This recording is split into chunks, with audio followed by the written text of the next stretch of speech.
químico, só que a gente vai falar de uma parte do equilíbrio químico, tá? Vamos começar o conceito. O que são reações em equilíbrio químico? São reações cuja velocidade da reação direta é igual à velocidade da reação inversa. Aqui temos um exemplo de reação reversível. Ela ocorre tanto com reagente virando produto ou esse produto voltando a ser reagente. Quando é que uma reação atinge o equilíbrio químico?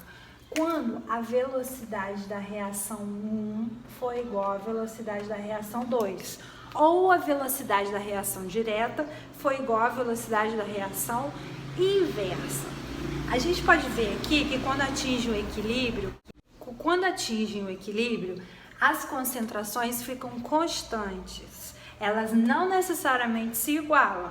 O que se iguala no equilíbrio são as velocidades. A velocidade da reação direta é igual à velocidade da reação inversa.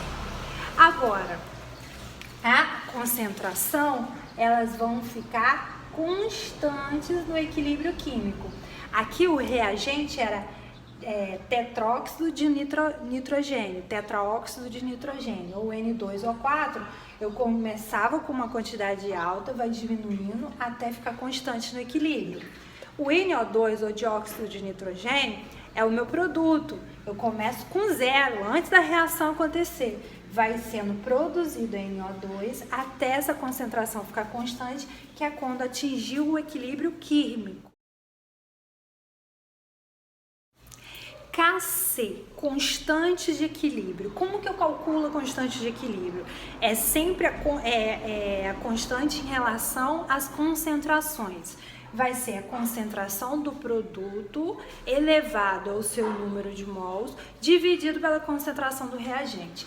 Detalhe, sempre as substâncias têm que estar no estado gasoso para poder entrar no cálculo do Kc. Nesse caso vai ser a concentração do produto NO2 dividido pela concentração do N2O4, que é reagente. Então, produto em cima e reagente embaixo.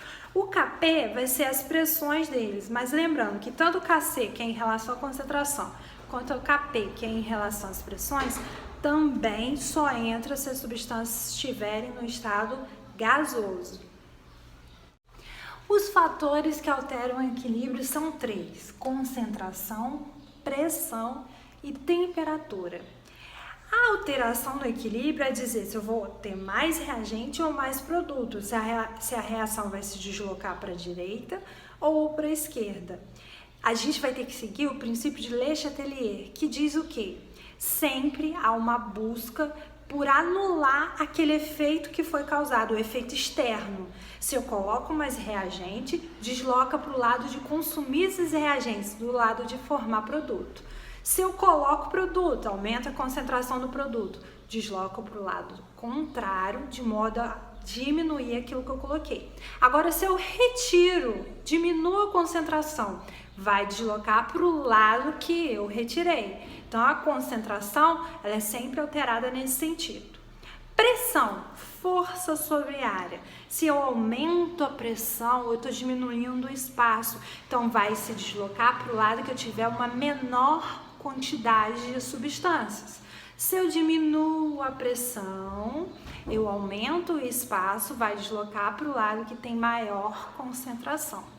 E a temperatura vai depender se é exotérmica ou endotérmica a reação. A gente vai ter que ver se a entalpia é negativa para ser exotérmica ou se o ΔH, que é a entalpia, é positivo endotérmico. Nitrogênio mais hidrogênio vai gerar. Então, quando eu tenho nitrogênio e hidrogênio reagindo e produzindo amônia, reação direta. Amônia voltando a ser nitrogênio e hidrogênio, reação inversa para a direita ou para a esquerda. Então, o primeiro fator que eu vou falar é a concentração. Quando a gente aumenta a concentração, por exemplo, de um dos reagentes, de N2. Se eu coloco mais N2, eu aumento a quantidade de reagente, então eu vou deslocar para a direita, no sentido de diminuir aquilo que eu coloquei. Princípio de Le Chatelier. Se eu coloco mais hidrogênio, que também é reagente, eu também desloco para a direita, no sentido de consumir aquilo que eu coloquei. Agora, se eu coloco mais NH3, eu vou ter a reação para a esquerda, ou inversa, no sentido de consumir aquilo que eu coloquei. Agora, se ao invés de aumentar a concentração, diminuir, retiro o N2, vai deslocar para o lado que eu retirei. Retiro o hidrogênio, vai deslocar para o lado que eu retirei. Todos os dois casos para a esquerda agora. Se eu retiro o NH3, vai deslocar para a direita, sempre no sentido do que eu retirei. Então, concentração, se eu aumento a concentração, desloca no sentido contrário. Se eu diminuo a concentração ou retiro aquela substância, desloca para o sentido que eu retirei, para o mesmo sentido. O segundo fator é a pressão. A alteração na pressão, sempre como eu expliquei, vai para o lado, se eu aumento a pressão, vai para o lado, vai deslocar para o lado que eu tiver menor quantidade. Se eu somar aqui, ó, não tem número nenhum, é 1 mol. Com mais 3, a gente vai ter 4 mols desse lado. E no produto aqui, 2 mols.